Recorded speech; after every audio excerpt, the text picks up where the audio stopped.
Good afternoon, everyone, and welcome back to Transforming the Community, brought to you by CRA Nottingham, powered by Voxnet Solution Limited, and sponsored by the National Lottery Community Fund. My name is Blessing, and I am your host today. So today is our Mother's Day special, and we shall be discussing a very important and interesting topic, which is dealing with societal pressure. And we have a few guests with us today, but before we do some introductions, I'd like our pastor to usher us in with a word.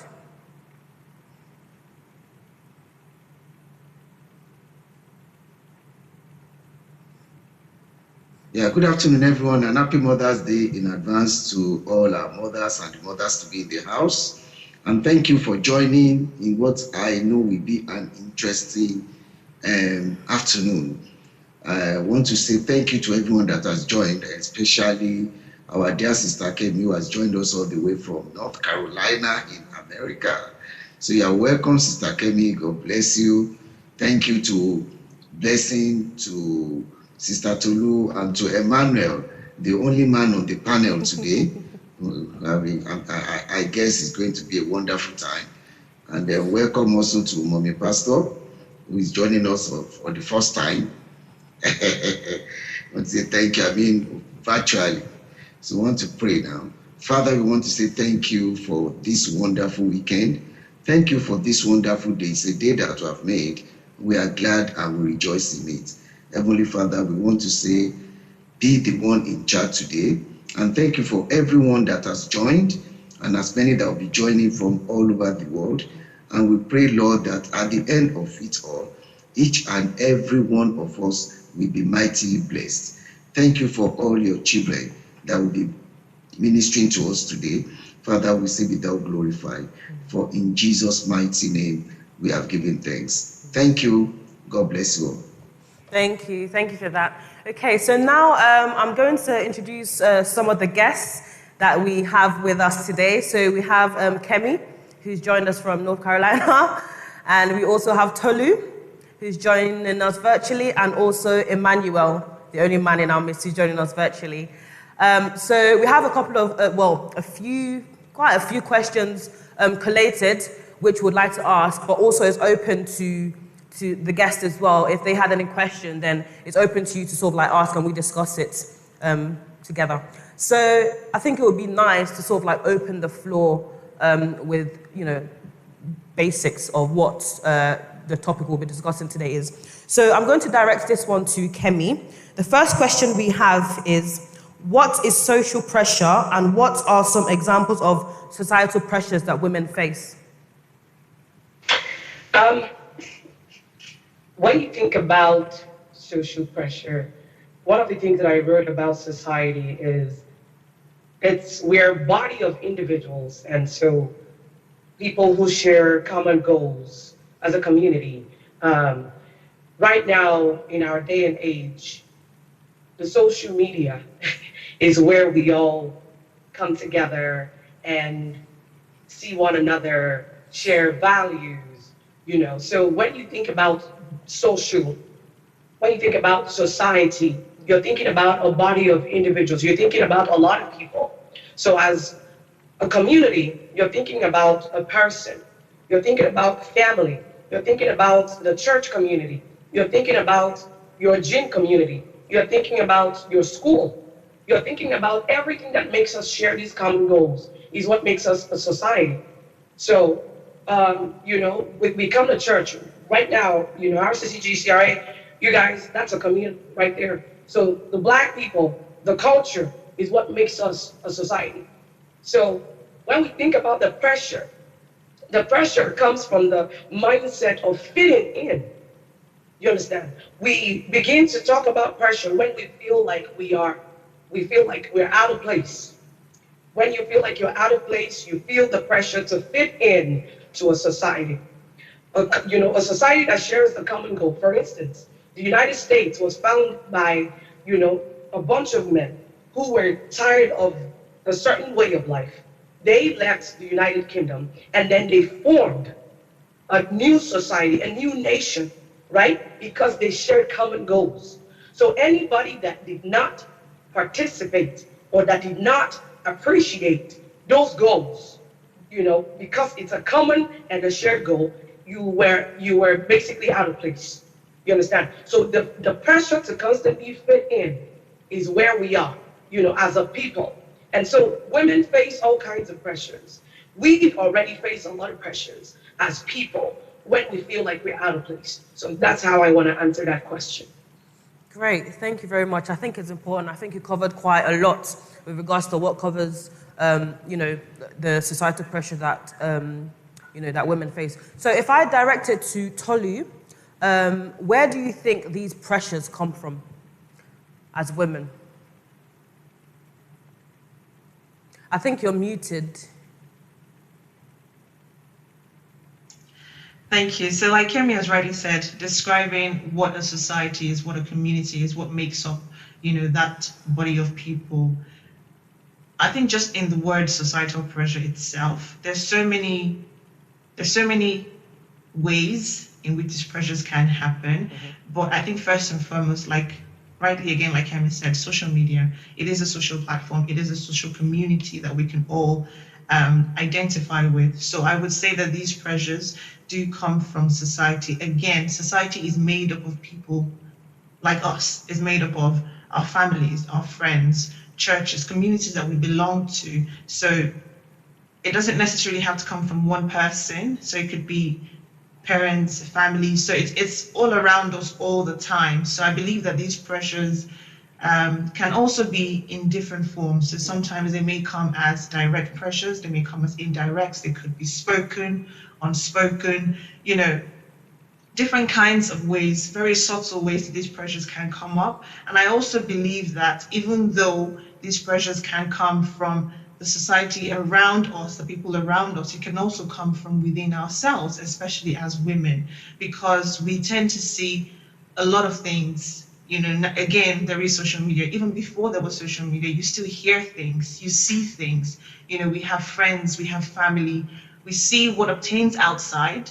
So whether you're a young woman trying to get up climb the ladder in your career, or you're trying to start a family, whatever regard, whatever stage, and again, especially as Black and ethnic minority women, there's always been that pressure, again, coming from society and even within ourselves to reach certain milestones at a particular time and in a particular order. So take, for example, when you graduate from school, of which you have to graduate with a very good result so you can get a decent job, then you find someone to settle down and get married to, and then start a family. Perhaps buy a house after you start a family, or buy a house before you start a family. Those milestones are there, and they're supposed to be achieved in a particular order. So even though sometimes we do have parents that may be careful enough not to put those pressures on women, or you may have friends, or you may belong to a society that tries their best not to put that pressure on women, we ourselves, in all honesty, we see these things, and in our minds we start thinking, oh, like Kemi rightly said again, we want to fit in, we want to be seen in this particular light, we want to be appreciated in this way, we don't want to feel left out. So I think not just the society around us, but majority of that pressure as well comes from us as women.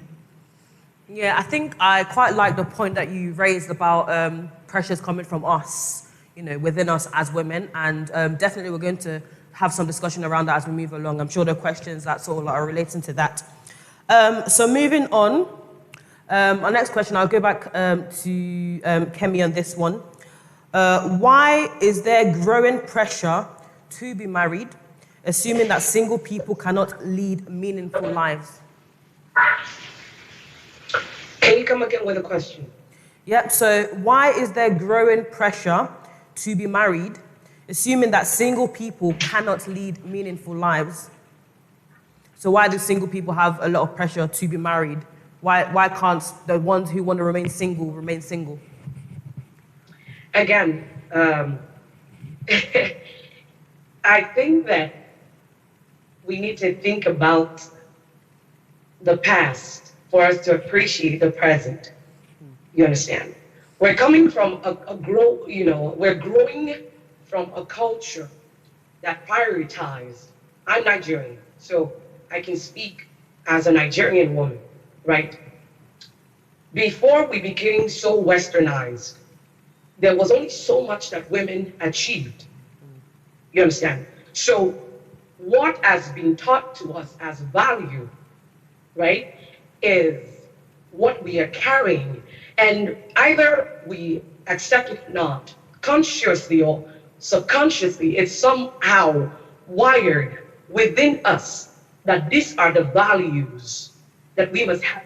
We uphold marriage because from the past, if you do not appreciate what's happened in the past with our mothers, what they've had to go through, we would not understand the reason for that pressure. We need to look at how our mothers grew up. They have so much less. You understand? We have a lot. Right now, I live in the United States of America. I can fend for myself. I don't need to look to a man. You see what I'm saying? To fend for myself, we are allowed jobs. You understand what I'm saying? We're allowed the opportunities that some of our mothers did not have. So the only thing that was taught as value to a typical average woman in Africa, in Africa as a whole, a continent, right? And not even just Africa. Think about the United States of America. Now we fight for women's rights because women are coming to a place of independence. So even look at the Bible, okay? This was what was taught to us, even, as a Jewish community. You understand what I'm saying? This is what was told women, that the place of a woman, right, is in appreciating marriage until she sees herself differently. And there were different women that stood out like that, like that. But the woman is first an individual. You understand? Before, if we start to teach in our generation, and this is what is beginning to happen, women are beginning to see themselves as individuals, married or not. And it has to continue to be taught. You understand? And this is why there's a lot of rebellion, there's a lot of disconnect between the past generation and us. It's because we cannot even rectify the gap. And so we need to begin to understand what has happened in the past, and in order for us to be able to appreciate the future. So when we do that, we take a lot of pressure off of us. We need to understand. Talk to your mothers. You understand what I'm saying? Let them talk to your grandmothers. Let them understand what is happening now. I had to sit with my son this morning to speak to him about being a black boy, and I was surprised about what I heard. Our mothers, they did less talking. You understand? And did a lot of, this is how it should be done. And we thought that these values were us. And again, those values makes you, if you're a special person with a gift and your life, your destiny is completely different, the value that has been taught you forces you, you understand what I'm saying, into fitting into a societal situation, the pressure that comes with, you need to be married now. Yeah. So everybody is different. You have to understand that everyone is different. And I want, as a mom now, you can make those differences. So. Thanks, Kemi. I think, from my perception, that would be it. I feel like the reason why we have a lot of these is because our values is what makes who we are, and we all have different ideas and different perceptions because of the values that we have. And someone's decision to either get married or not get married can stem from the values that you have. So if you're under pressure from somebody to get married, then that's almost like them imposing their values on you. And I think it's quite important that you mentioned, people's values, because that is what, that's what they bear in mind or they have in mind when they're influencing other people. Now, it's quite interesting to hear from Emmanuel. What do you think? What is your view? What's your perception about this, from your perspective? Thank you. First, I want to point out that value is not an individual thing. It's something that is carried by a community or a group of people. And the reason why, so different communities are going to have like different values. So it's not like someone is imposing a value on you. It's more like someone is trying to impose the value of the community or the organization on you. Having said that, there are many reasons why a lot of things are changing in this generation, a lot of reasons. And there are also new sources of pressure, especially for women. For instance, feminism is another source of pressure. As human beings in general, we are social beings.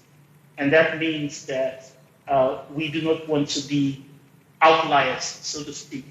So our life generally is a quest to find balance.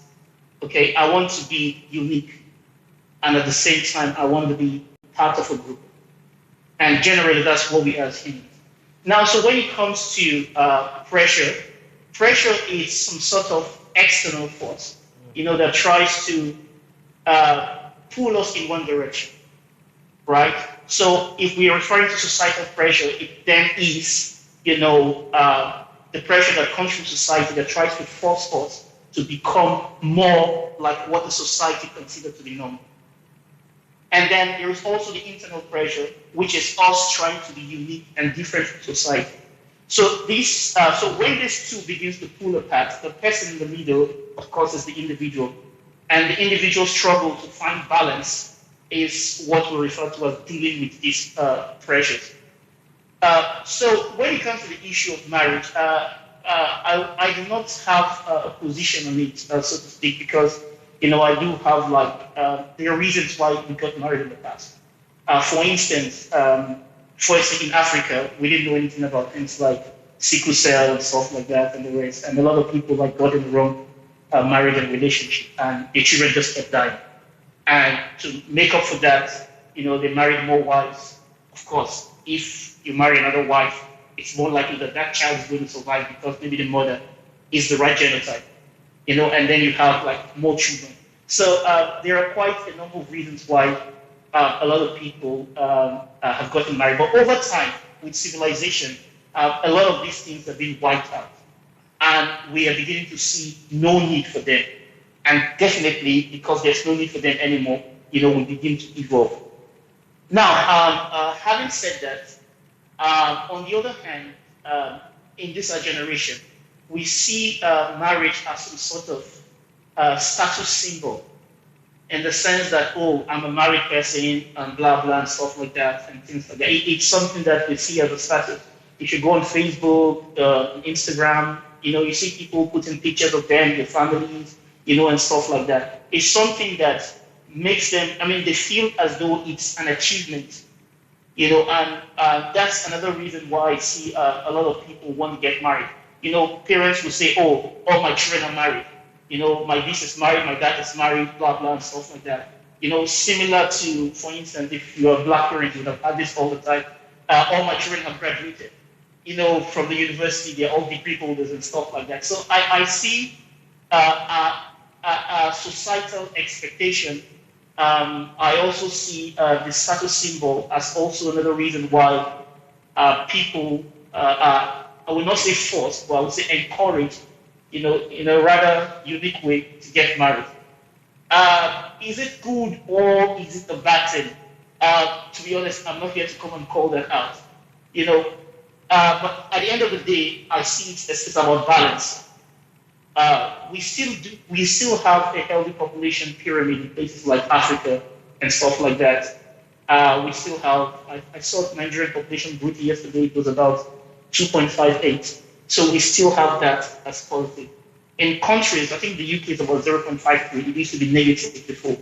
In many countries, because of this apathy towards marriage and because of this rebellion to what was previously considered a norm, they now have negative population growth. They have marriages that don't last long enough to have more than one child.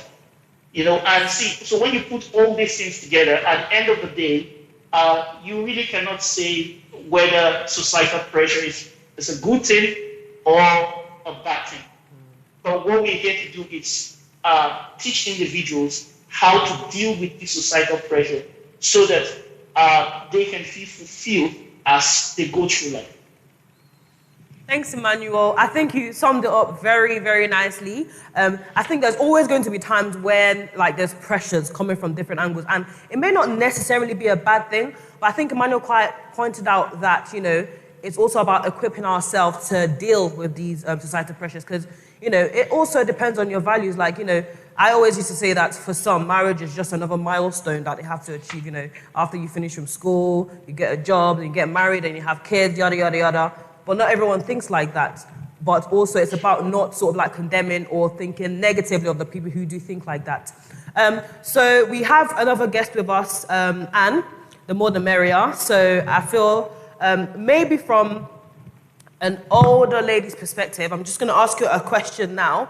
So from a faith-based and practical perspective, what should a BAME, so this is black and, you know, minority and ethnic groups, women's approach to thinking about family planning, and how should this relate to what her husband thinks?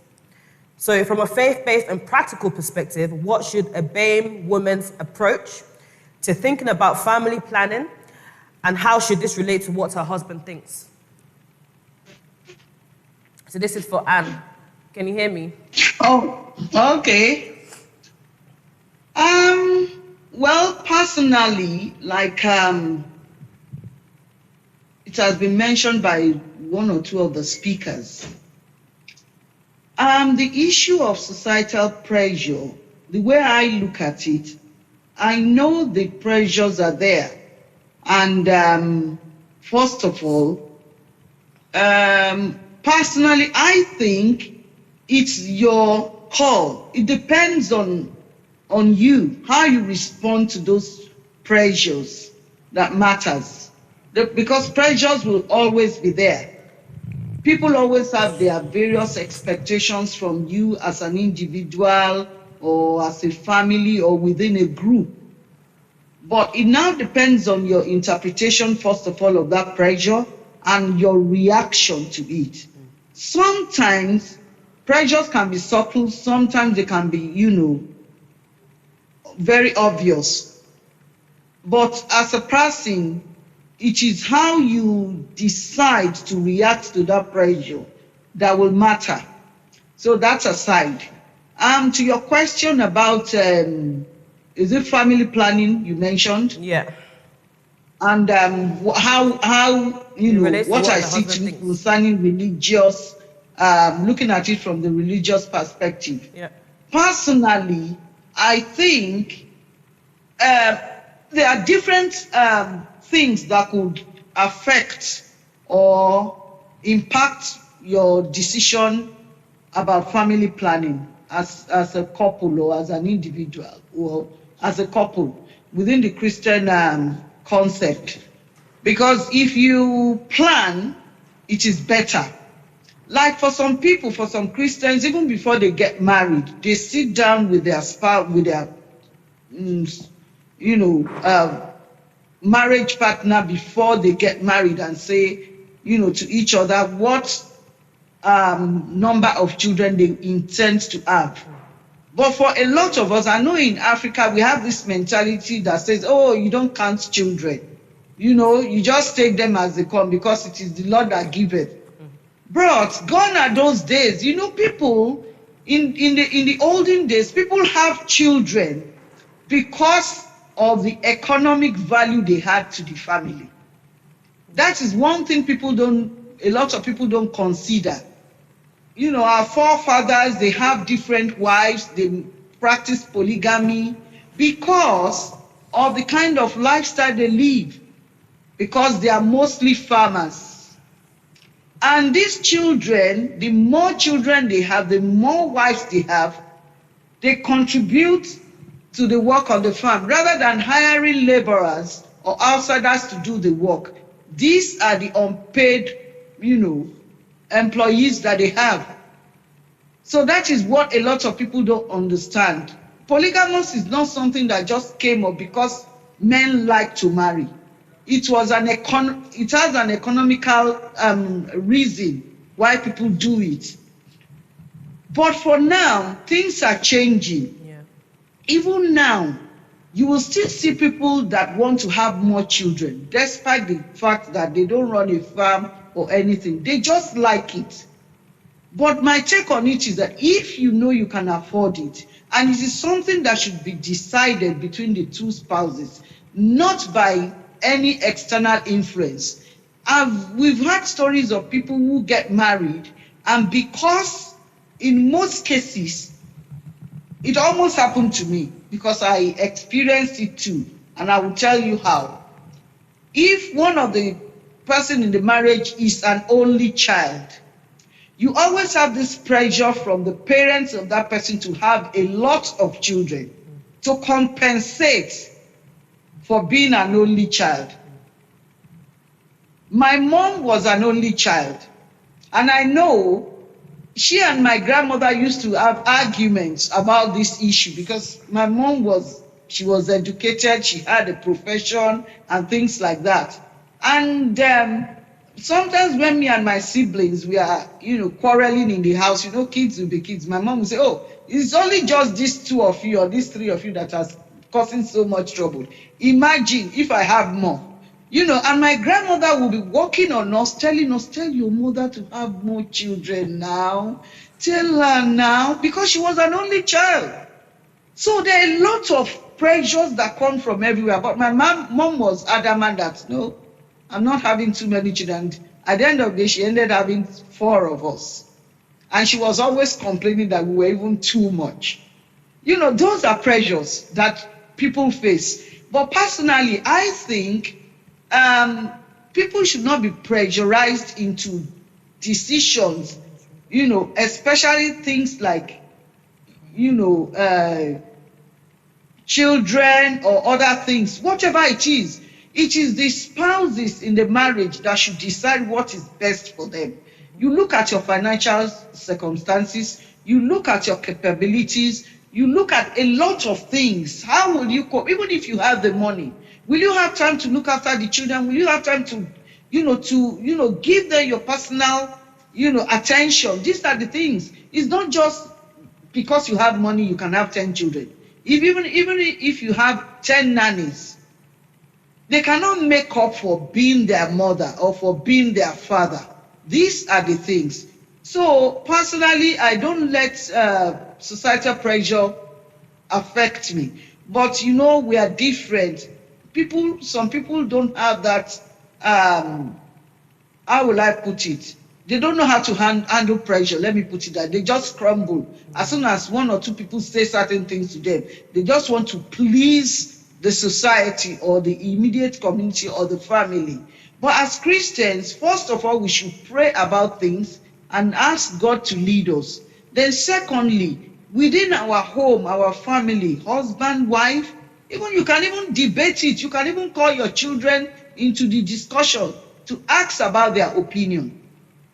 What do you think about this thing? What do you think about that? If they are old enough to, to reason and to understand what you are talking about. Yeah. So it's something one should not take with levity and just decide on whims or how will I put it, without thinking or planning. So that is my own submission to that. Thank you. Thanks, and I think you did well to sort of take it back to what it used to be like back in the day, and I'm sure that things will be different now. And I like when you mentioned that it should be between you and your spouse and your little family. You shouldn't let other people from the outside dictate how you should run your family or what should happen within your family, and also knowing how to deal with those pressures, because if you don't, then you're most liable to sort of fall for those kind of things. And I'm sure now things are different as to what they used to be like back in the day. So your decision as a family would be, be around those changes, those, societal changes. So thank you very much. So I would like to direct this question to Emmanuel. So the question is, it is likely that more men or husbands in future may begin to work from home full time. How can this development affect the order and dynamics of our household? Did you get that? Yeah, I do. I got it. Obviously, if people are beginning to work from home and more people, obviously, it's really a no-brainer. A lot of things we do in the office we can do from the house. I personally have a home office at home with all my laptops and computers and everything on, and you really can. You don't have to take your bath and stuff like that. You're just in the office and you're working and stuff like that. So yeah, if this is something that continues way into the future, then I think it's some sort of like win-win situation. A lot of people want to spend time with their family. They want to spend time with their children, but because of work, this is not, because they also have to provide for their children, for their family, and they have to work to do that. And as time has gone on, obviously, biologically speaking, the woman is better equipped to take care of children than the man is. And of course, again, during pregnancy, there are going to be times when the woman is indisposed, maybe shortly before delivery and a few months after delivery. So traditionally and biologically, it has always been like the role of the man to shoulder the burden of providing for the family. And so because of that and because of all this, there are loads and loads of stories. There are some men that have had to be at work when your wife was put into bed. And not because they don't like their wife or because they don't love their wife, but because, they have to provide for the wife and things like that. But with this development, I see it like as a win-win situation for everyone. Those people that want to be at home, those people that want to, spend time with the children, can get to spend time with your children, can get to spend time with your wife, and can still work to earn money to take care of their wife and their children. And also, it can also help to ease the burden of bringing up children, especially that just put on the wife. Can help with simple things, like cleaning the house, the environment, but more importantly, it gives the man more time and ability to impact, especially his male children. Because what we see here is like a woman has been brought up we've had like this transfer of culture, this transfer of cooking skills, transfer of cleaning skills, from grandmother to mother. And then now, because most times women that bring up children to their daughters, but the sons are lagging behind. And that's why we see that in this society, especially for Black and ethnic minorities, it is really a difficulty bringing up male children. They miss that traditional father figure that is supposed to be there to teach them how to take certain steps in life. So if this development continues, then the fathers are going to have that opportunity to pass on, those necessary skills, and get their children through those difficult times, and those rite of passages, and teach them what they need to be, to be responsible young men. So for me, I really see it as a positive development, and I hope that continues long after the pandemic. Thanks, Emmanuel. Thanks so much. I think there are. It's good to hear from your point of view, but I'm almost certain that not all men will agree with that. And just very quickly, I don't know if you've thought about it from the perspective of the men who may not agree with it, and if you feel like there's anything that you would like to say to those group of people, or any clarification. There is. I presume that there are some men that will not be happy with it, because their place of work is some kind of like solitude, where like they are with themselves. Maybe in that particular place they can concentrate. They feel like, okay, they're away from their wife, their children, and the family and stuff like that. And depending on the kind of work you do, it might be difficult, to have, that kind of solitude. There are also some men that, engage in adulterous affairs and stuff like that, and use work as a cover, for those kind of things. There are many reasons, both reasonable and unreasonable, that a lot of people have. I mean, everyone is unique for not wanting that to continue. And for some people, it's just the fact that they drive out and in the morning and they drive back. You know, like men are generally kind of like this kind of hunter-gatherer species, get what I'm trying to say. And they feel some fulfillment in the fact that they went out, you know, they did something, and then they came back in. You know, so yeah, there is also that to it. I also talk about that, but I'm trying to balance the advantages against the disadvantages. Not all of us, men and women, will be able to work from home when this pandemic is over. A lot of people have lost their job just because they couldn't work from home. You know, personally, I'm an engineer, and it's really kind of going to be difficult for me to do certain kind of things from home. I have to go to the office. I have to go and use some equipment and stuff like that.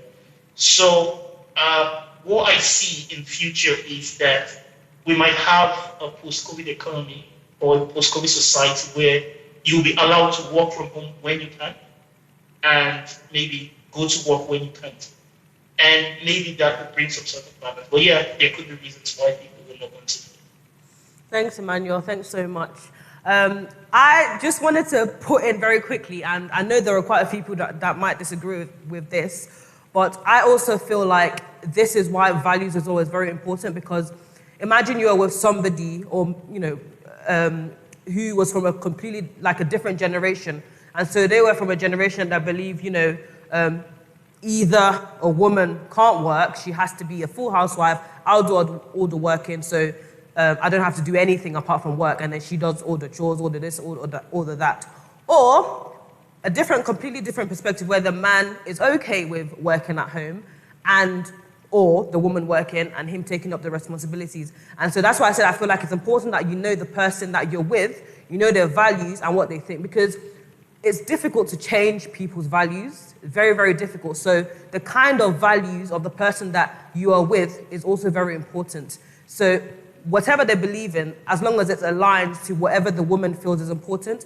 And there are some things that you will disagree on, but it's about sort of compromise and looking at what works for you as a family, you know, in the society that you're in and whatnot. So yeah, thank you very much, Emmanuel. So we have a few questions coming in from Slido. Thank you very much for the question that you've asked, and feel free to ask anonymously as well. So I'm just going to read this one out that we have from an anonymous person on Slido. And I'm going to leave this one open for any one of our guests to sort of answer. How do I deal with the pressure of wanting to provide adequately for my family with limited resources, especially when it seems easy for other families? So how do I deal with the pressure of wanting to provide adequately for my family? Sorry, it's gone. So how do I deal with the pressure of wanting to provide adequately for my family with limited resources, especially when it seems easy for other families? So does anybody feel like they want to talk about this or discuss this or answer this question? I think I'll just jump in. Yeah, totally. But before I answer that, before I comment on that question, not to play the devil's advocate on this issue, but I would like to just mention some things with regards to what Emmanuel had mentioned earlier. I observe, as he's the only man on this panel with this discussion, I observe that he is really trying to paint a very good picture of how things should be. But again, this is why we are having this conversation. This is why this topic is important. So earlier when we discussed about why the pressure is there to get married, he mentioned that parents or family, society, they don't necessarily force, but encourage, women to get married. I think the word encouraged is good, but I think it's also important that we understand that the way pressure comes at times, like we mentioned earlier, even when Pastor mentioned it earlier, it could be subtle, it could be very direct, it could be very heavy on you. And the truth is, it's only the person receiving the pressure that can decide or that can say for sure this is the level of pressure I'm receiving, this is how, it is being received by me, because you might very well mean it in love. And let's be honest, yes, some of our parents do, some of the society, our friends, and people who, put this pressure on women. It can come from a place of love, but at the same time, it will be down to me as a Black woman to decide and tell you, well, this is how the pressure you are sending to me, this is how I'm receiving it. Now, I think, Mommy Pastor mentioned it earlier, the thing with mentality. So I can speak of Nigeria, and I can also say that this applies to a lot of other Black countries as well. So I want to believe that our parents, even in the past, one major reason why that pressure is always there, not even just parents, guardians, aunties, uncles, your friends, as well. When they start getting married, they start getting engaged, you might be a very tough person. You see these things, but you don't take it to heart.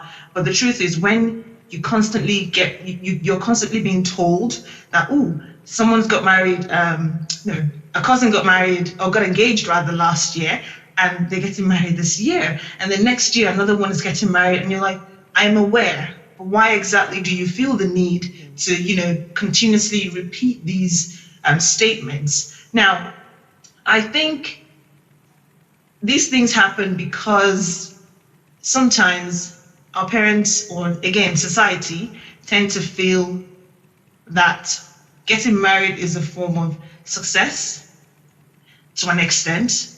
And as a woman, we also need that, as a Black woman especially, we also need that kind of protection in life. Again, it might be perceived differently in a more westernized country. But again, like I said, I can speak for Nigeria. I know that it is almost a taboo, or it is almost frowned at or seen somehow when a woman decides to go and live on her own. She decides to leave her parents' house and decides to get a place to be more independent. It's almost seem like, why would you want to do that? Shouldn't you leave your parents' home or wherever it is that you're being guided to your husband's house? Why can't it be? Yeah. So, I'm just trying to say or discuss the realities, because it's true. And I'll be honest, before I got married, I remember saying, I was going to move out. I was going to, settle on my own and do this and do that. And I remember being told, why do I want to do that? And I kept thinking to myself, why can't I? Yeah. Again, it's not because other people were doing it, but it was just something I desired, and of course, we've been to uni, you've stayed on your own most of the time. So why would it be that when you get back home, it's different? Why should it be? Because then you spent most of your time at university on your own. So I feel like society just thinks that we women, we need that kind of protection. To say you want to stand on your own and be independent is almost impossible, even though it is possible and it's done.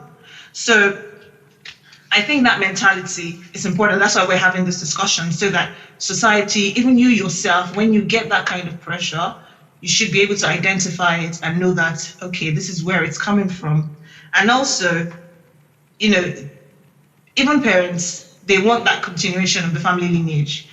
They don't want everything to just end with them. And I also find that these pressures are mostly with the female children than the male child.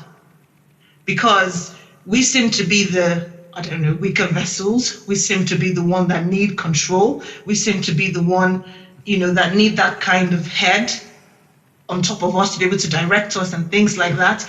And even more importantly, the Bible says, I think in Matthew, that some will be married and some will not be married. And it is absolutely okay, because I have a lot of single friends, engaged friends that have just gotten married, but I don't see them any differently. But I imagine some people would see and say, why would a married person still be friends with a single person? What difference does it make? What difference should it make? If at the end of the day, there's people that we associate ourselves with, that we call our community, if what we're doing as women, is uplifting each other, encouraging each other, driving each other to the best, to the top, that's what should be important, not the fact that someone is single. Because then again, if it's a situation where, I think people just assume that once you're in a certain stage in your life, you shouldn't associate yourself with people who haven't reached that level.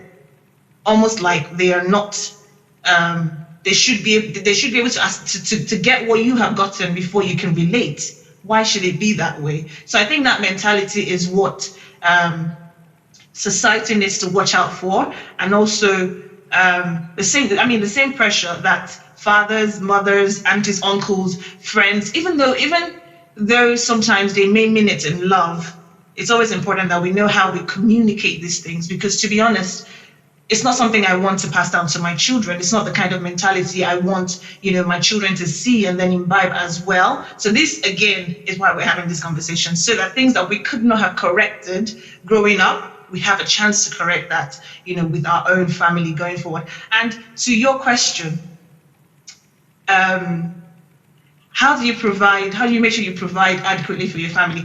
I think it depends on what you mean by adequate. Other people might be doing over and beyond for their own family. It doesn't necessarily make your provision or the love, the effort, everything you do for your family, it doesn't make it inadequate. So first step is stop looking at what others are doing. Whatever anybody else is doing for their own family, to you might seem adequate, but perhaps to them it's even inadequate. They're probably looking at another family or another situation and thinking, oh, how can I do more? So I think that's the first step. Just being aware that, okay, I'm now beginning to compare my family with that family. I have no clue. I have no idea what goes on in that family. I probably see pictures that look perfect on social media, or I hear things of how they go on holidays every year, 2 to 3 holidays every year. Their kids attend the best schools. But the truth is, you don't know the dynamics of their family. So for you to want to put that pressure on yourself, because you're having to provide for your own family, what would happen is you end up having anxiety, and then you end up having to, probably fall into depression because you feel like you're never doing enough. And that way it reflects on your household. It reflects on how you relate with your children, how you relate with your family. So I think having that understanding that whatever I do in my household, if I know that I'm doing my best, if I know I'm doing what, if I'm working within our capacity, what we can afford, and it's all, being enjoyed in love, I don't think there should be any form of regrets or any form of comparison or any form of pressure.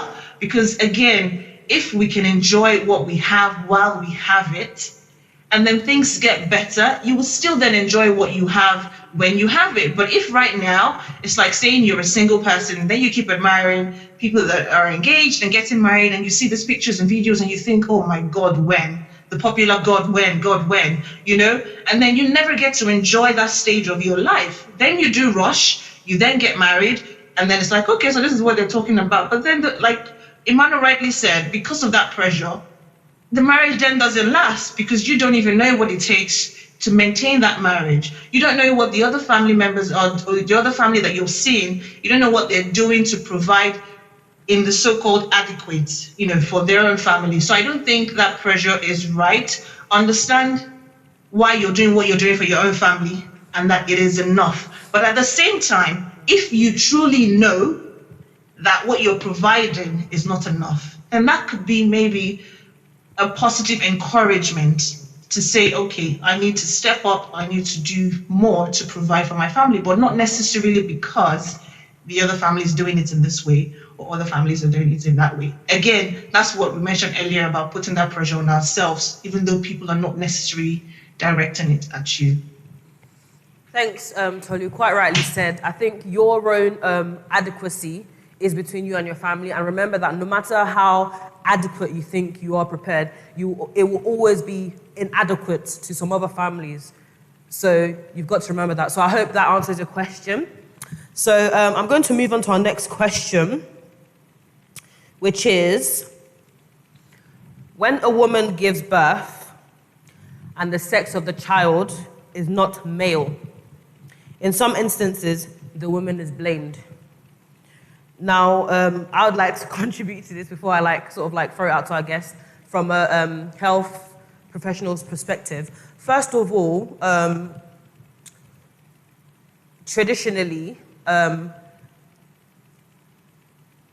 this just spells, and sorry if it offends anyone, ignorance, because this is not a matter of anybody's opinion, yeah? This is genetics, yeah?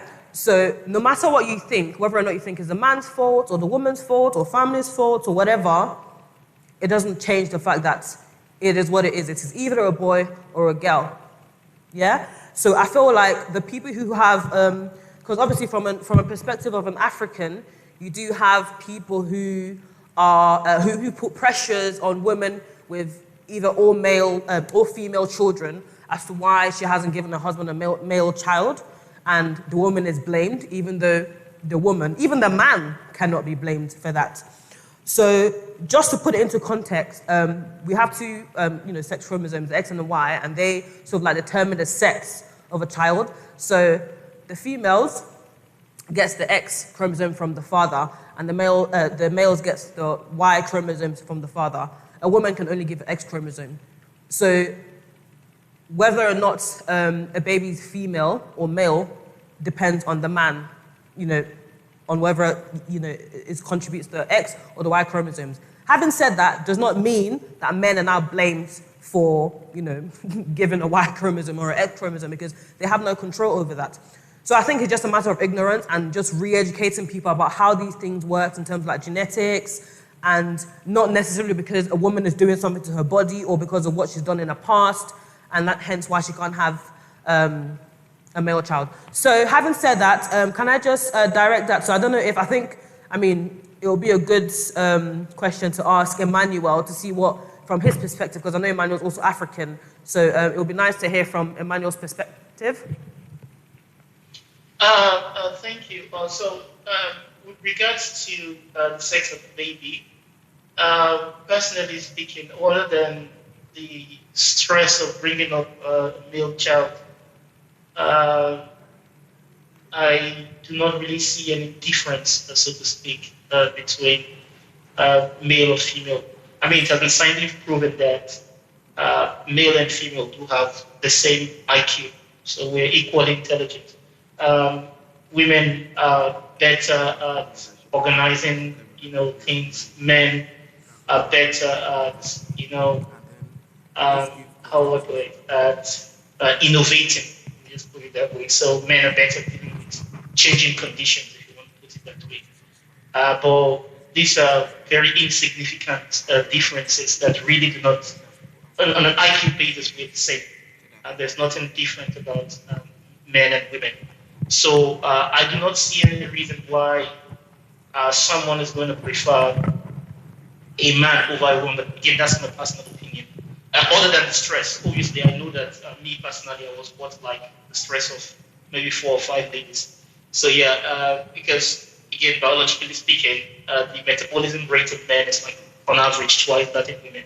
So they tend to be a bit more active. They scatter the house, they run more, they jump more, and things like that. But other than that, the females, they also run, they also jump, and stuff like that. So it's not really any, children will be children anyway. So I don't see anything. Now, with regards to the process by which fertilization takes place, yeah, it is true that neither the man nor the woman can control the process. However, the process does take place within the woman.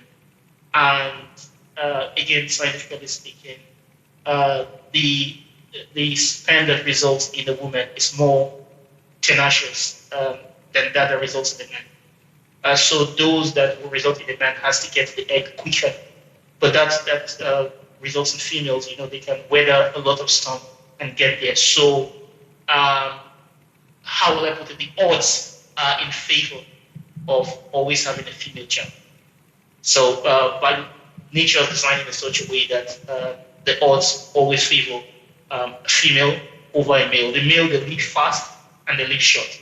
But the females, they can, persist and stay there for a long time, and eventually get into the egg and get fertilized. So there might be unique conditions where processes that take place within the body results in that. But the most important factor is that neither a man nor a woman can control the outcome. It's totally down to chance, and of course, the females will always have the benefit. I mean, there's a higher chance of giving birth to females than it is male. But if you want to look at it in terms of demographics, I think places like in Africa, we're kind of like 50-50 when you consider the birth rate of male and female children. Places like India, they actually do something that's really bad where, when they find out sex of the babies, the female, they take it out. But other than that, naturally speaking, they are the worst in terms of this asymmetry, in the sense that they have like 70% female and 30% male. I think China is kind of like us as well, 50-50. And I think the Western world, Caucasians are kind of like maybe 60-40, again, in favor of females. So there is that tendency, so to speak, like biologically. But I really don't see, we live in a world where with technology, anyone could do anything, whether you're male or female. You could have a female fighter pilot, behind the plane, send a missile or throw a bomb. It's going to take out 50,000 men. So there is that the technology further helps to wipe out whatever perceived advantage we have. So I will strongly discourage, that kind of behavior, and I don't see any reason why someone would want a male over a female or a female over a male. Because we always talk about this one way because we're from Africa. But I have friends. I have this friend. If he's watching this program, he's going to be talking about him. And they had a male child, and maybe like 14 years later, they had a second issue, and they were praying that it's going to be a female. Like they were literally going to like the baby store, say, "Oh, look at this fine clothes." Now, because they had a male child, like I can't buy this clothes for my son, but but if it's a girl, like they've had all sorts of things in their head that they want to do if they had a female child, but they had a male child. So yeah, it goes like both ways sometimes. Sometimes people like really want a female child, and other times they want a male child, but we really cannot control the process. Yeah. Thanks, Emmanuel. Kemi, do you have any thoughts on this?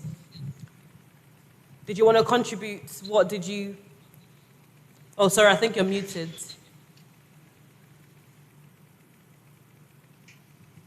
Yeah, I think that everything has been said.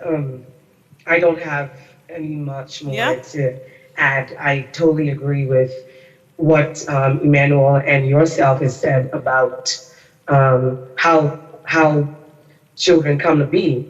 But I do know that there are different things, that helps the body, that stimulates the body.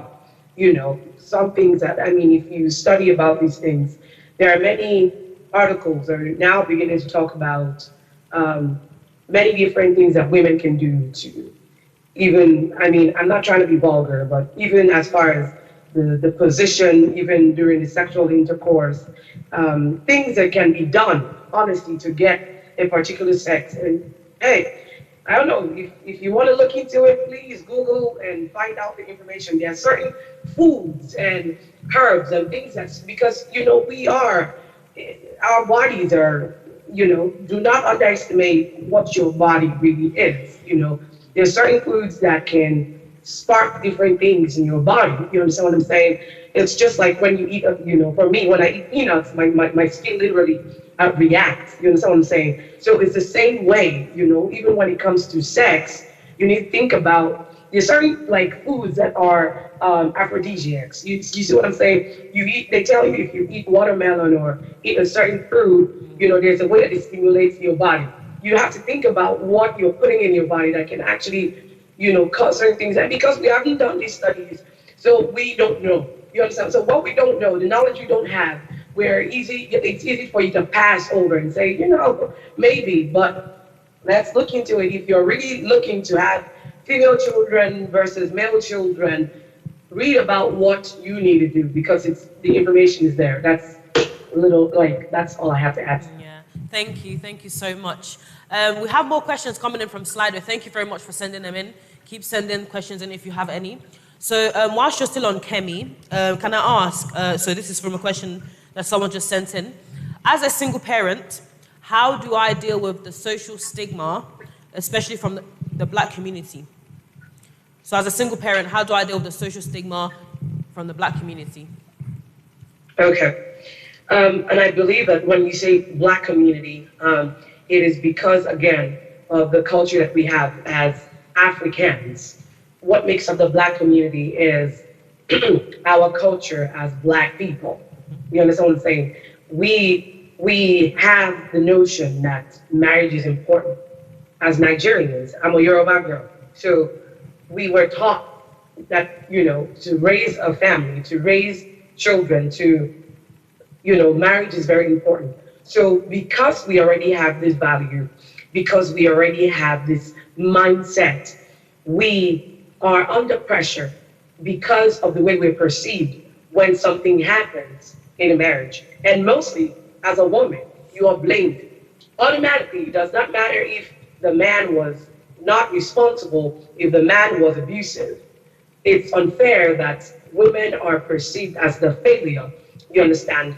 And I think that that's what messes with the mind of a typical Black woman who now has to deal with the pressure of anytime she goes to family function, she's being seen as less because she no longer has a husband to help her in raising her children. So she has to deal with double the pressure that a married woman deals with in the home because she feels like she gets harder on her child, on her children, the way she raises her children. She's not raising them, sometimes she's not raising them from a place of love, so to speak, because of the pressure that she's already having to face, because she has to do double the work, so to speak.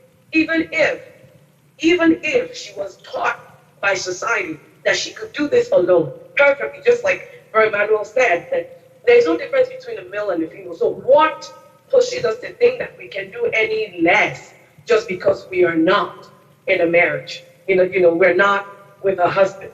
You understand? So you have to first re-engineer yourself to think about where that pressure is coming from. It's coming from the fact that you have to deal with all these married people that make it look like, this is how it has to be. This is how it needs to be. You're a failure if you're not here. You understand? The value that you put upon yourself as a person is so important. And you have to believe that you are first a person who loves herself, a person who knows who God has made her to be. You understand? And it is in this originality that you can actually raise children properly. Because you can actually break your child as a single parent because of pressure. Not because, you are not good enough, but because of the pressure that's coming from, you can't do this alone. It is true. I have met fantastic people. I know that in the beginning, it was not so. God made the man and the woman, and then together they form a family. But what happens in a situation where you are now having to deal with an abusive situation, and now you have to raise a child by yourself?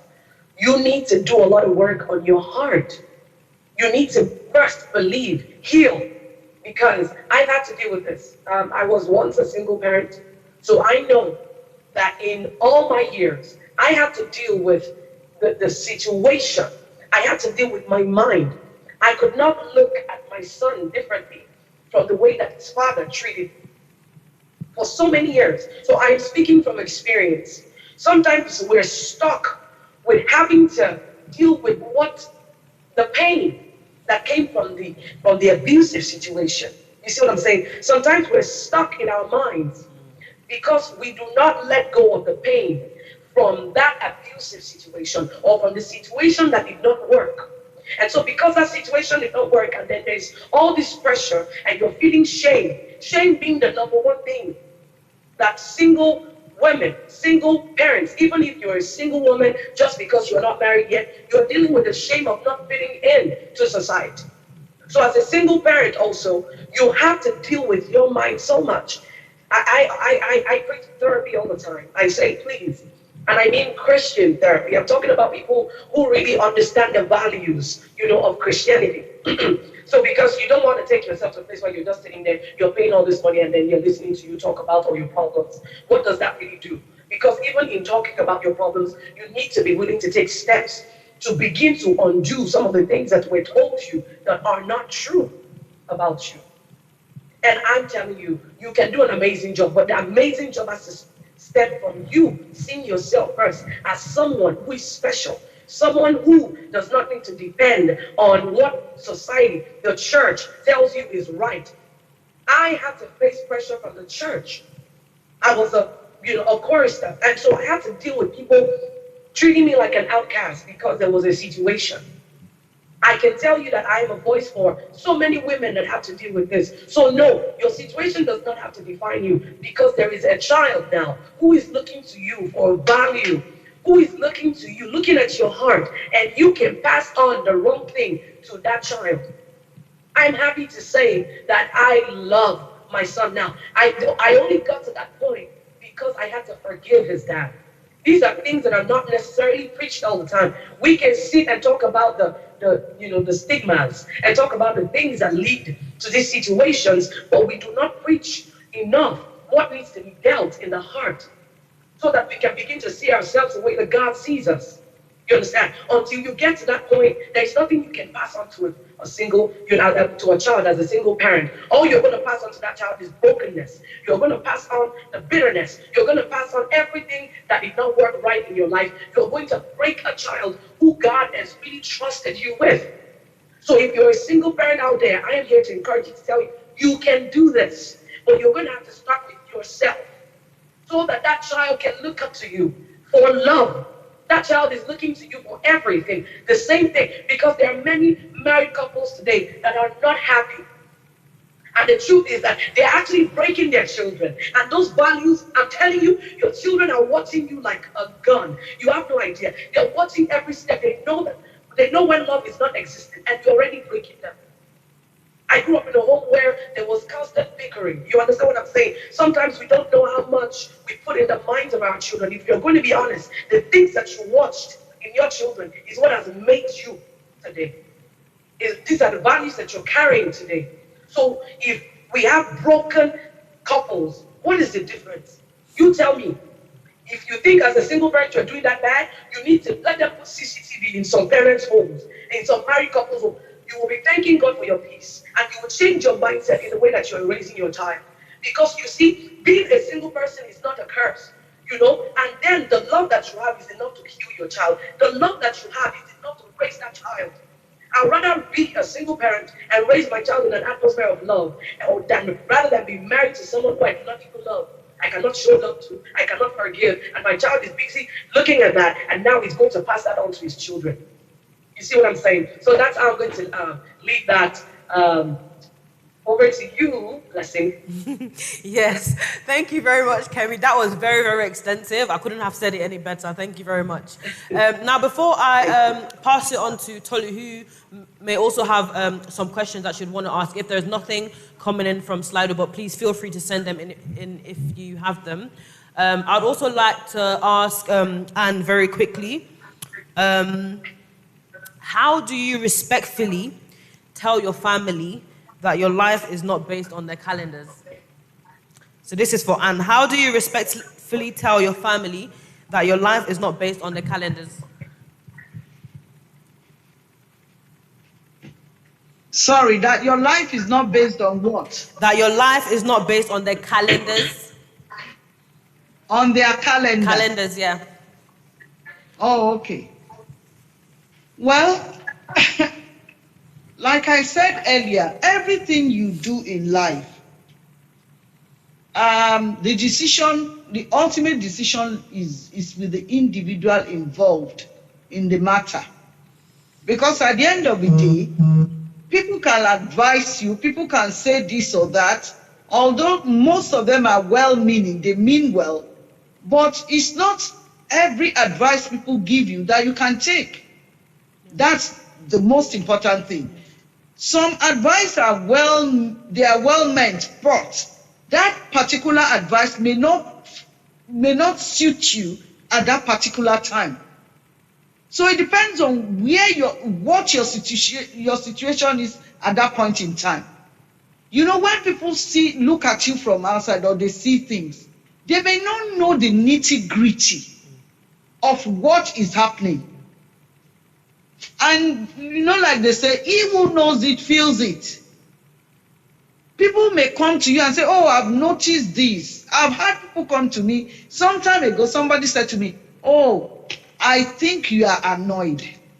And I was amazed. I said, I am not annoyed. I am just tired.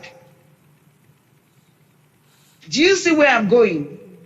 People can read, they can read meaning into things, they can say things to you based on their own perspective of things.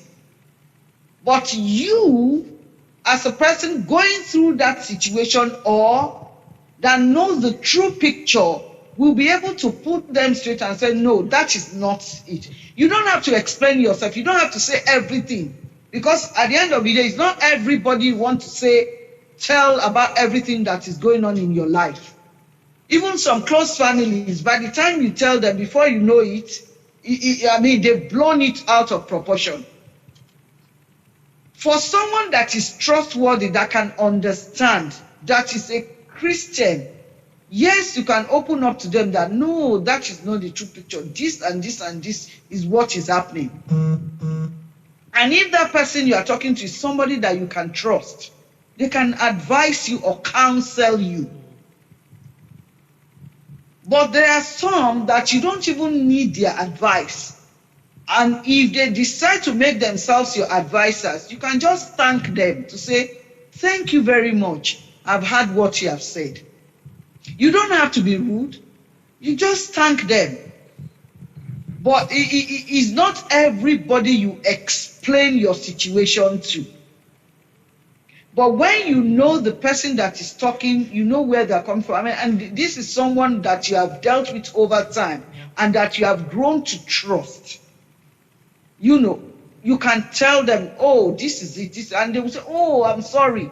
I didn't know that is exactly what was going on. Because people can just see you. Maybe you are talking to your husband or a wife. Your husband is talking to a wife. They may seem angry. They may not really be angry. They may be just ironing things out in their own way. Do you understand? So you just have to learn to kind of politely tell people to give you space to make your own decision as an individual, especially when you are an adult. And if maybe you are going through a situation of things that you think maybe you've thought about it over time, and you have not been able to reach a decision. Sometimes the Bible says that there is safety in the multitude of counsel. Sometimes when you really think that, oh, I really need somebody that is more experienced to give me an advice, or someone that is spiritually more matured than me, then you can go to somebody that you trust, that you know that when you discuss with, the whole matter will not be blown out of proportion, or the whole matter will not be misconstrued, and they will advise you, based on biblical principles. Then you can, through that, you may be able to make some decisions and arrive at, a solution. So you can easily, sometimes because of our culture, also because of where we come from, it's not easy for us to tell people to mind their own business, because our culture is such a culture that people want to mind your business for you, but we can tell them, thank you very much. I really appreciate your concerns. Thank you for even coming to me and suggesting or advising me. That alone does it. And you can move on and go and make your own decision or find solution to your situation in your own way that you think will spiritually help you to grow, and it will also solve the problem for you, in a way that it will be lasting or in a permanent way. Praise the Lord. So that is the way I see it. You don't have to tell people to shut up or to mind their business or things like that. Some people are well-meaning, they mean well. But of course, you know some, when they're asking questions, they are not directly asking questions, they are going somewhere else. They are fishing, if I may put it that way. So, as an individual, you know the people around you, you know their character to an extent. So you'll be able to judge why or how, why that person is coming to you with those questions or telling you things, and how to reply them or to respond to their concerns, as such. God will help us. Thank you so much. Thank you. I hope that answers your question, the person that asked. So now I'm going to hand over to Tolu to sort of like, ask a few questions that she also has. Okay, thank you very much, Blessing, and thank you, Mary Pastor, for that contribution. Just before we do wrap up, sharing some tips on how to deal with the social pressures, I quite agree with what Mary Pastor has said, and the truth is, people really do like to make your business their business. But, it's important that we, as women, so not just even Black women, just as people in general, we should be mindful of our mental well-being. So we would definitely know, for one, I would know when someone is well-meaning towards me with regards to a particular situation. So I think it's important that we're able to identify those that just want to know for the sake of knowing, and those that just want to, they really do care and want to help. Which is why, they always tell us that when you have issues, you know who you go to speak to and who you don't go to speak to. So I think it's always important that if to an extent you've had enough, genuinely someone has been coming to you to, out of love, telling you I'm concerned, this and this and that, but then you feel overwhelmed and you just feel like it's enough. I think it's okay. I think you are rightfully placed to just let them know your heart, not in an offensive way, but just to let them know that, okay, I really do appreciate what you have been trying to tell me and all that, but I need you to know that this is how I feel every time you come across this way, especially if you know that that person is just, because there will be situations, especially with family, especially with friends, especially those that can be insensitive to an extent. They probably don't mean certain things that they say, or they jokingly say certain things and expect everyone to laugh about it, but then they wouldn't. So they might say this in a group, or they might say this at your back, but they wouldn't come to you personally to inquire, oh, what is going on? I'm genuinely interested. Because you would know, I know friends that when I'm genuinely interested about certain things, I know how I approach them so that I don't come across as I'm just trying to be all up in your business, because genuinely speaking, I wouldn't want anybody to be all up in my business that way as well. So it's important that we take care of our mental well-being and we're able to identify those type of things. So I'll just come to you, Emmanuel. Now I know through the lockdown and homeschooling, I know that through the news, if we have been watching, anytime parents have been asked, how's homeschooling going? How's the lockdown with the children at home going?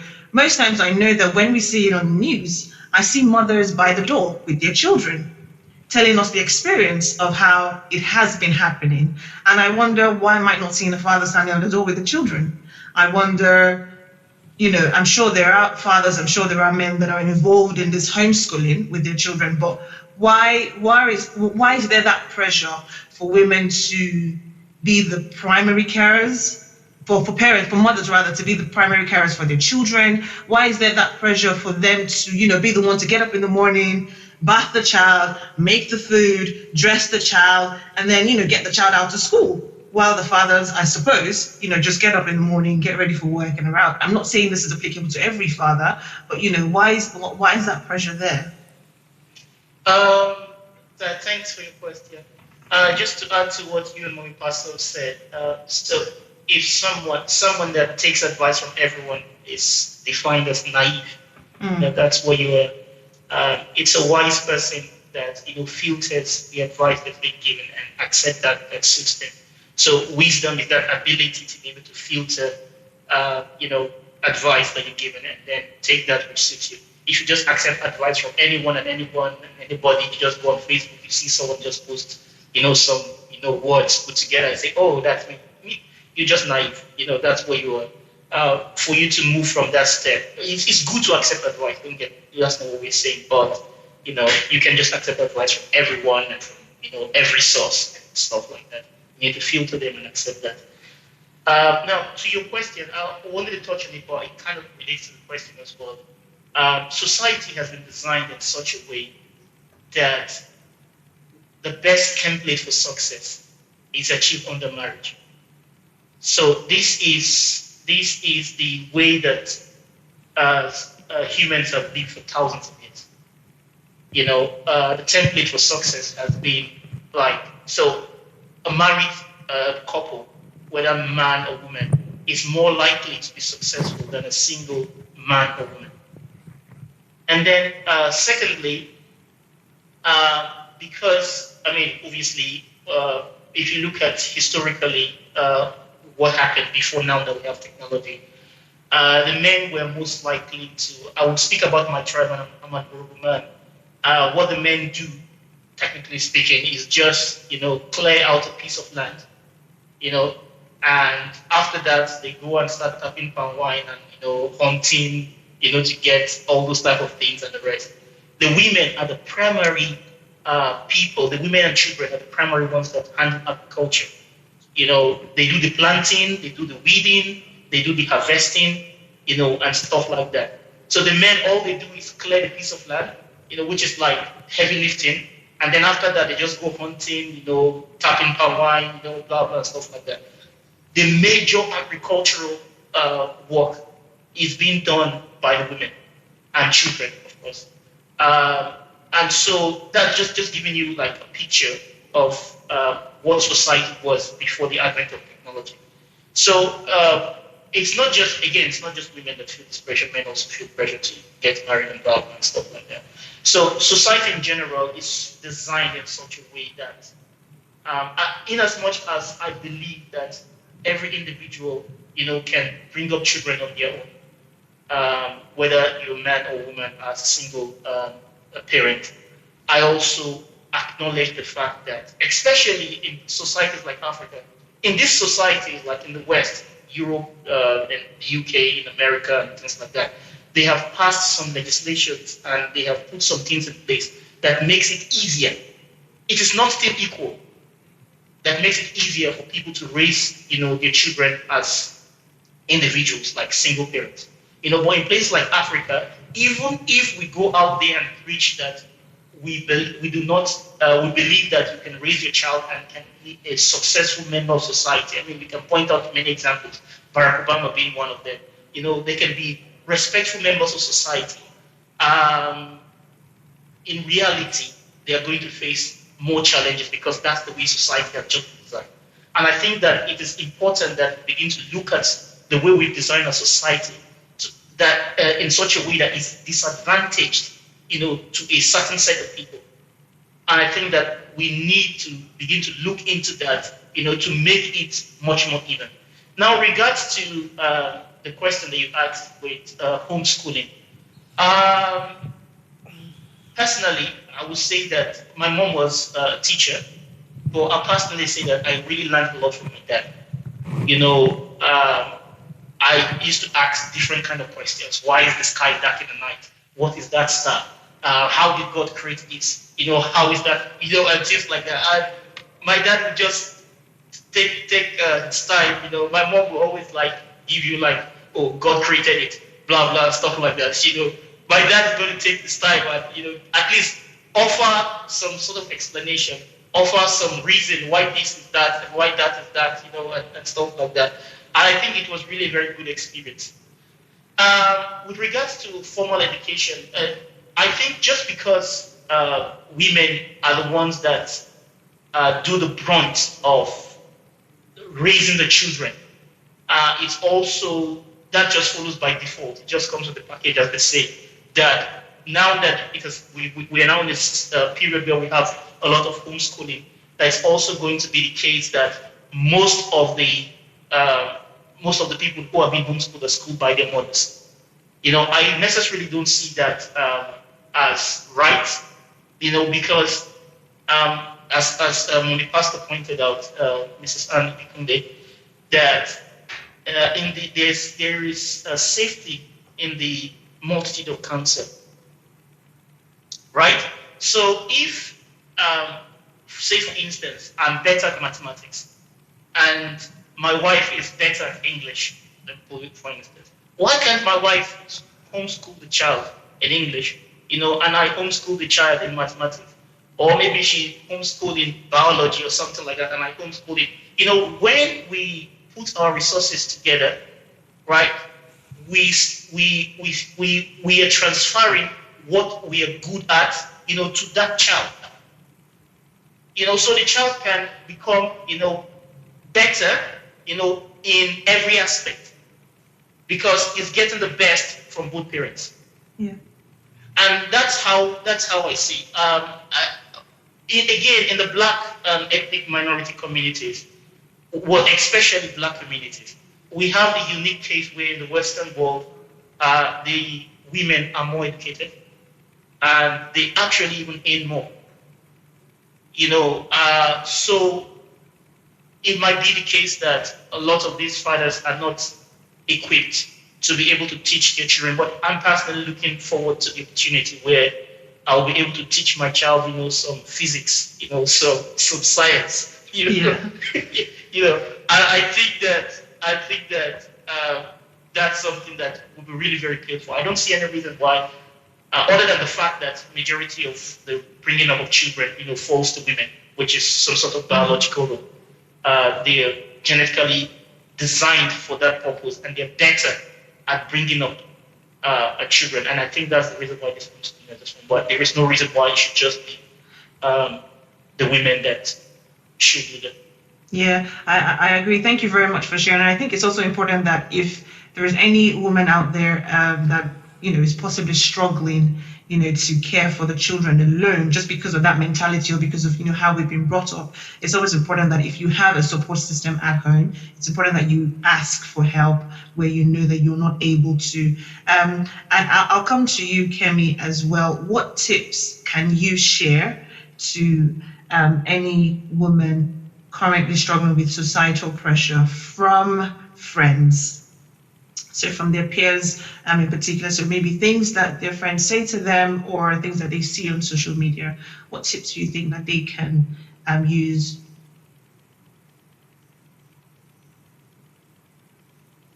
You're on mute.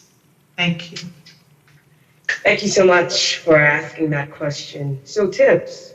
It is so important for us to know, like the people that we receive counsel from.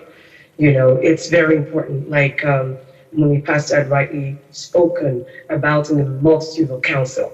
I want to mention just quite a number of people that I look to in the Bible that help me as a woman, because as women, we're powerful people, and then the source of counsel actually would determine the kind of value that we carry on, you understand, as people.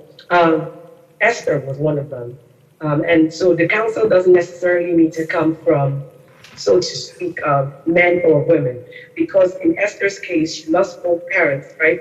And her uncle became that person that was the voice of counsel to her. So basically, that was the friend that she had, because sometimes we need to define who friends are. You understand? Who friends? Well, who do we consider our friends? Our friends are very powerful people. These are people that we let in to our lives, and these are people that would always offer to us counsel based off of, the values that they carry or that they share, from their backgrounds and things like that. So in her case, Esther had nobody but Mordecai, right? When Mordecai was this old elderly man who, these were Jewish people in the lands that was not even their father's land. So, let's look at the Bible and let's look at the way that we are right now. We're westernized. We come from Africa. We come to a place like the United States.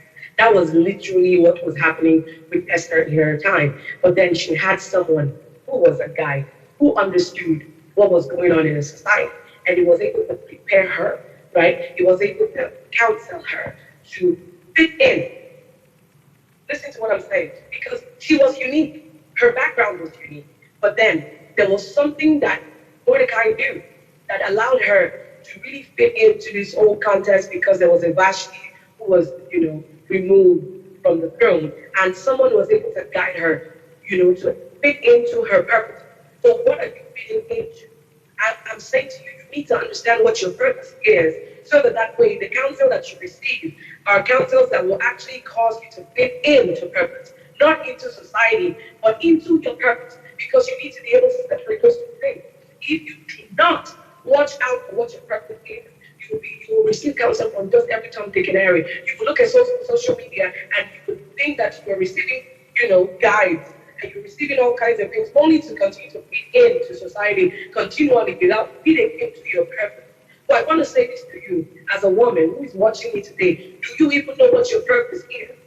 Because when you know what your purpose is, you will always seek for counsel that will always prepare you for that purpose and fit you in perfectly into your purpose. Another woman, Ruth, she had a Naomi. In her case, it was not a man that was really preparing her, but there was a Naomi who was guiding her.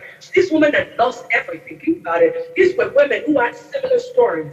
You understand? How do you pick your friend? You see, you have to look at people who understand, who share the same value. Both of them lost their husband. It is not all the time that misery loves company. Listen, sometimes you need to understand the reason why that person is your friend and the purpose that you both, have, and how this person can help you. Accountability partner. You understand what I'm saying? People that will be able to nurture you into your, destiny, into your purpose. And the whole thing that Naomi understood culture, so she taught her amazing things that would allow, her to find favor with Boaz, right? Look at Mary, the mother of Jesus. I mean, it was crazy, right? Who did she have? Who did she really have? The Bible doesn't tell me that Mary had any friend, so to speak. All she had was a cousin. She received a message, a crazy message from an angel. I'm telling you, if we told people that we're receiving angelic visitations in this day and age, we feel like it's a crazy thing to even think about. But yes, you have dreams. There are ways that God is speaking to you right now, preparing you for your purpose. And you know what she did?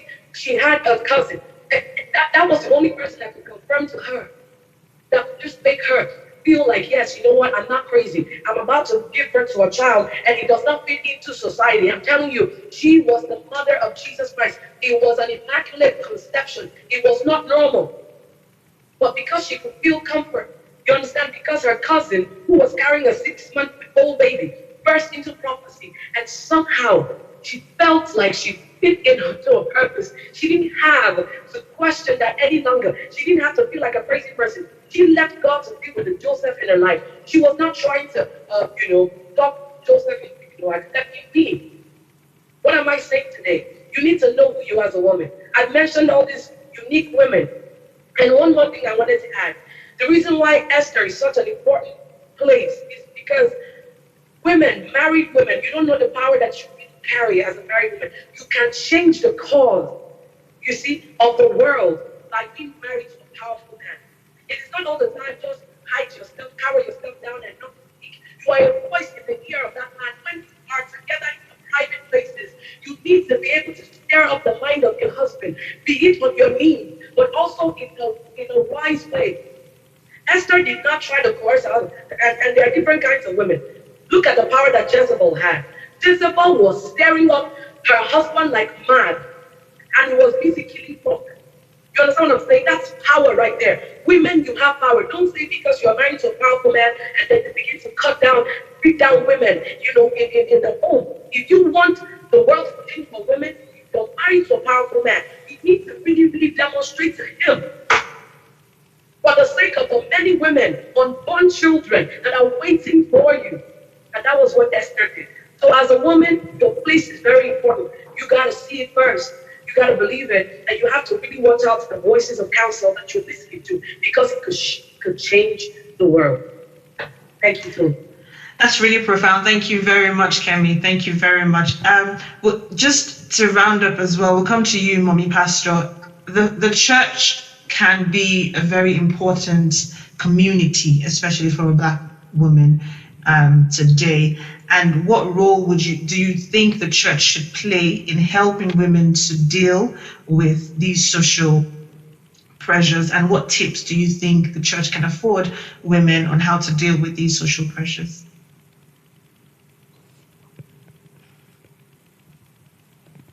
Pastor, can you hear us?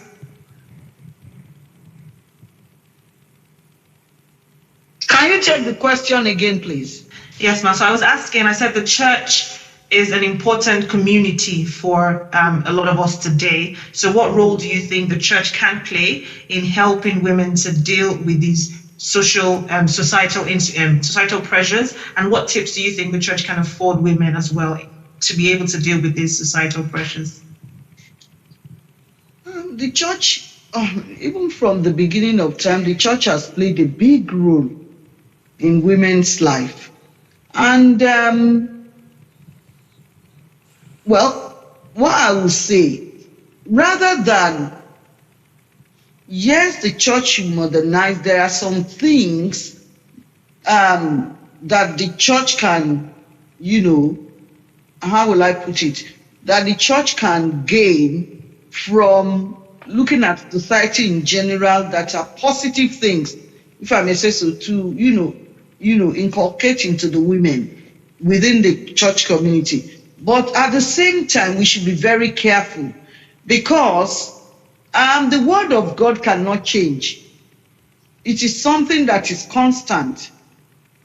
Like nowadays, you hear all sorts of things. Oh, the world is changing. Yes, the world is changing. Oh, things are changing, things are evolving. Yes, it is. But at the same time, that standard that God has put in place for us as men and as children of God, we should not put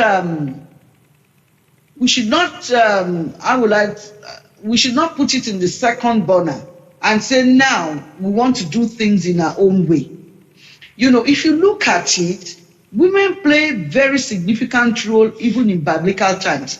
If going through the Bible, who are the first people that always come in contact or have good relationship with Jesus? They are women. Through their hospitality, through the way they welcome him, through the way they worship him. Throughout the Bible, you read about women like Mary and Martha, like the Shunammite women that welcomed the prophets of God. Things like that. Those are things that we should encourage women to do, because when you are open, when you are able to receive the teachings of God into your life, you allow these things to permeate every area of your life. And in being open, I mean, when you are able to allow people to advise you, like we've said earlier, when people advise you, you are able to say, okay, this is it. As long as that advice does not contradict the word of God. The Bible is our standard. And that Bible is a standard that cannot be changed or cannot be watered down one way or the other. But we can build on whatever we have. And through it, we are talking about, single women, families, children are doing this. The church, even in the back, in those days, I remember, most of the good schools, when we were growing up in Nigeria, most of the good schools were run by Christians. The missionary schools, they are the best schools. And you will see Muslims wanting their children to attend those schools because they see the good things that comes out from it.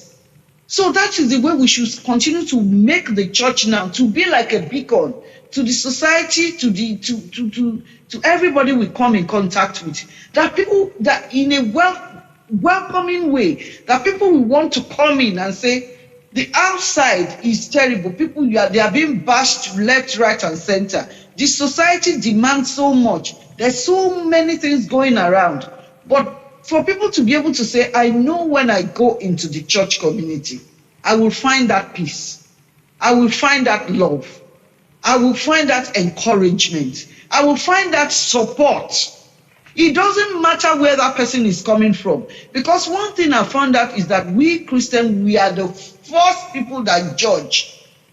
We are so good at judging. You see somebody come into the church, you watch them for some time. Oh, they are starting to snoop around. Oh, where is her husband? She hasn't got a husband. Do you know where she's coming from?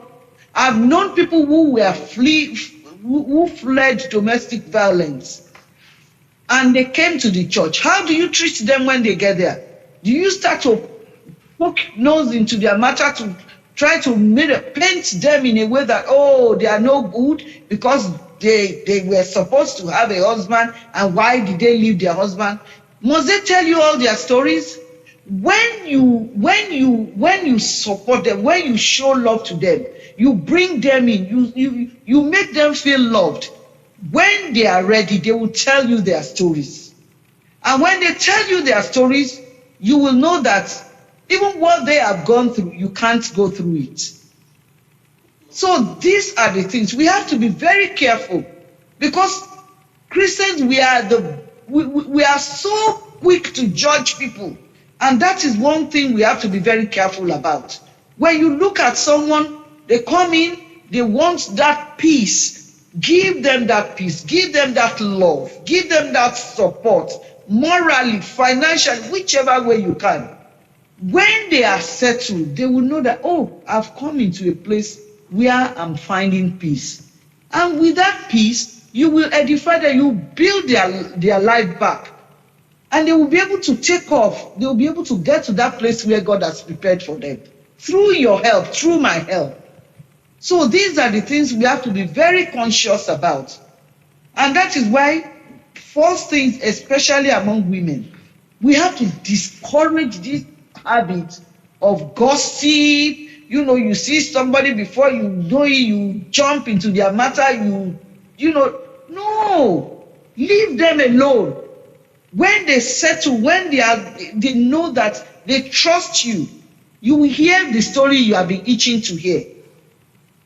Praise the Lord. So God will help us. Thank you very much. The community have to be more open, more helpful, more accommodating, to people, especially people that were not part of us from the beginning. Somebody just walks into a church, especially when we are talking about women here. Before you see a woman that will leave her home or her matrimonial home to come to a place where they don't live, it takes a lot. Something must be happening. So God will help us, and and this can, also be a general thing when we are dealing with everybody, be it man, woman, or a child. So that is my submission. I just pray that God will give us that grace, that love, even in our own hearts, to love others too. Thank you. Amen. Thank you very much, Mommy Pastor.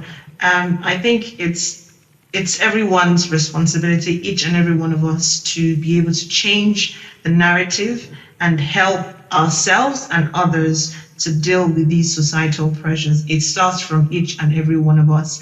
And I'm also hearing awareness, because if you're not aware that there is this societal pressure, if you're not aware that this pressure is coming from this angle in whatever regard in your life, then you will not be able to take action. If you're not aware, like Kemi rightly said, that there is a purpose that you were meant to serve, then you will not know that whatever advice or counsel you are getting, you will not know whether it's in alignment with that purpose or not. So it's important that we are aware. It's important that we have confidence in who we are and confidence in who God says we are as women, as human beings in general. I'll just hand this over back to Blessing for any final comments and just to wrap up the session. Yeah, thank you so much. I think, Anne, you wrapped that up and summed that very, very nicely. And thank you all to our guests as well who have joined us. I think, the points, the questions as well have been very, very valid. So just to sort of summarize what everyone has said, I'm hoping that all the questions have been answered. But before I sort of do a brief summary before I wrap up, are there any final thoughts from our guests? So from Kemi, Emmanuel, are there any final thoughts before we wrap up? Emmanuel? So I just want to point out that I was looking up some articles and I saw one on the pressure, being a strong black woman, and it's good. Don't get me wrong. I mean, the article concluded that it's good to have that confidence, that ability that you can actually go out there, and achieve a lot. And if you look at the black community, especially in the United States, and look at the history of slavery and stuff like that, and all those kind of human rights struggle, a lot of it was carried, by strong black women. However, the article did conclude that they are more susceptible to depression. Again, I think that in as much as we want to, men or women, in as much as we want to be that strong, person, that person that, especially to women, that can shoulder this responsibility, that can carry, again, this is unrelated, about women being more agreeable, and that's the major reason why they earn less than men, in society and stuff like that. And it's actually true that the women that are less agreeable actually earn more, also, again, I mean, have that person of being like stronger and more assertive, and stuff like that. It's important that we live a life of balance, and I always emphasize that it's good to be strong. It's good to have ambitions. It's good to want to go out there and pursue your purpose. But at some other time, it's good for you to, reflect back, take time out, take time off. You're a human being, first and foremost, and to connect with your inner self, so that you're not just living your life, for what's out there, for what you want to achieve, for what you want to become. The Bible puts it this way, it says, what shall it profit if you gain the whole world, and at the end of the day lose your soul? You also have a soul, your mental health, your well-being, it also needs attention. And it's not going to be nice if you actually go out there and achieve all your purpose, and within you, you're broken. Within you, you feel depression. The Bible says that God has not given us the spirit of fear, but that of boldness, of courage, and of a sound mind. I think it's really important that we do not allow, this so-called pressure of being a strong, black woman, independent woman, and things like that in the society throughout us, to deprive us of the most important thing, which is a sound mind, and being sound. I want to see everyone, the Bible says that I hope that you prosper and be in good health, even as your soul prospereth. I want to see both. I don't want to see someone, being prosperous, and being in a bad state of mind. I want to see a case where we have women that are both successful, and prosperous, and also, have peace of mind. Thanks, Emmanuel. Any final thoughts from you, Kemi? Oh, yes. So, I first want to say thank you for the opportunity. Thank you so much for joining us. For everyone that's been watching us, thank you so much for listening to us. I think that the last thought that I have today, I just want to talk about love. You see, I think that there is a misconception that because we automatically call ourselves Christians that we have love in our hearts. But the truth is that love is something that is cultivated. Think about the soil, right? Think about how you fertilize it and you put just a little bit of light, just a little bit of water, just a little bit of everything. You have the perfect soil to cause something to grow. We can teach values all we want to our children, but think about the children that come out from a perfect home, right? But somehow the heart of one is damaged. The heart of the other is cultivated in love. You understand what I'm saying? So it does not matter, like for Emmanuel just said, you can be strong all you want. If you're so heartbroken, if your heart is so broken and the condition is not good, it makes no sense. And then darkness floods your heart. You can be a very strong black anything, strong, white anything, strong society. But when love is lacking, you understand, the principles of love remain the same, either we're Christians or not. There are unbelievers that actually embrace the principle of love, and you know that they're doing well in their community, right? What is love if it's not togetherness and the ability to actually lay down our lives and protect the ones that we care about? What is love if it's not what Jesus actually spent his time teaching us what to understand? The entire scripture hangs on just two. Love the Lord and love your neighbor as yourself. So there's a lot of self-love that we preach on social media today, but there's something broken about the way that we think about self-love. Self-love is not the amount of pictures that I can pull and tell you that I'm doing good. It's not in the amount of pictures that we're showing everyone of us. There's a lot of brokenness in the heart of people, and they address it. See, love can only be cultivated, step by step. Looking at the places where we're heartbroken, working a bit on the forgiveness that people can offer to the people that have hurt you, even the past that you have not recognized properly, the things that did not work out for you, the disappointments that you face, the things that didn't make sense in your life, being able to forgive yourself and make peace with the things that don't work out well, your failure, the things that didn't make sense to you, the things that life threw at you, the afflictions that you had to endure, being able to forgive that and be at peace. You see, love is a whole lot of things. And 1 Corinthians 13 really explains to us what love is. Until we begin to cultivate love, we're only going to our hearts are just full of darkness. And we can come together as a church, but there is no love and there is no agreement. And that's why we cannot come together as a people to actually protect broken people, to protect the people that come in that do not look like us. I sat down with my son and I said to him, so what makes you feel, how did you think that I how have I cultivated you, to be able to stand very proud in your store, full of white folks? What makes you, feel very confident as a dog? My son is 11, he's about to be 12 years old. And he said to me, Mom, it's because I feel protected. You see, love makes you feel protected. The reason why a lot of us can say that we're lovers is because we know that Jesus got our back. What is love if it's not protection? The love that you have for me should make me feel secure. The love that you have, that I feel for the church should make me secure, not like an outcast. My son would not say, he would go to school and become conflicted within himself. He went to school and he did not feel secure or protected by his mom and his dad. You know what would happen? He will begin to show that. The insecurities that we carry comes from because we have never felt protected. And you need to begin to see, allow the people that want to love you, let them come in because they want to protect you. There are well-meaning people in the world. A lot of us have put up walls. You see, we tell ourselves, don't let nobody else in.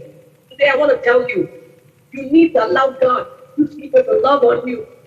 Even if the people in your home, they let you down. How else do you know that God loves you? Not love people, if you do not let people in so that they can show you and correct the path. Love is so important. He said, Mommy, I know because I protect me and you pray for me. This is what allows my son to be confident at school, regardless of if they're white or black. He does not see any of that. When our children feel protected, they feel love. You see, when our husbands feel protected, when they feel covered, they feel love. When our wife, you're a husband and your wife feels less protected by you, it's a hope for cleaner and service. It is so important for us to understand what love means. And this is my final thoughts. Thank you all for having me. God bless. Thank you so much. Thank you so much, Kemi. So just in summary, from what everybody has said, I can collectively say that, the things that we have basically got out of this is that we should be assertive enough to say, when we don't want to do something and when we want to do something, it is your life, it is your family's life, so you shouldn't let it be dictated by somebody else, because at the end of the day, you're living your life, you're living your truth, and if anything happens down the line, you'll be left alone to sort that out, and not the people who are influencing your decision. So very important to remember. Also about educating other people, because truth be said, there are some times when people need to be educated about these things, where they're either ignorant or they've come from a different background, and so they genuinely don't know. So it's also our responsibility to ensure that, if someone's saying something that's not in line with our values, or that we feel a bit intimidated by or threatened by or not so happy about, that we're in a position to not necessarily like frown upon it all the time, but also if they're coming from a point of view where they just don't know, then we're able to educate them about it, particularly if it's something related to your own culture that they don't understand. Also, respecting each other's values, respecting each other's wants, respecting each other's needs is very important. That's what makes us a community, is because we're all different. We can't all be the same. And sometimes the reason why people clash as well is because of our personalities, they're different. And that is bound to happen. So there'll always be instances where we'll feel like, there are pressures coming from, other people. But we deal with that based on how we respond to those pressures, and knowing that everybody has their own values, their own wants, their own race, their own destination. No two destination is the same. So also to remember that. And also, we all have a goal. And your goal might be different from someone else's goal. So just to remember that. So we've come to the end of our session today. I want to thank our guest speakers for joining us. I also want to thank the people who sent in their questions. Thank you very much. I hope all of your questions have been answered. And we look forward to seeing you next time. And until then, see you later.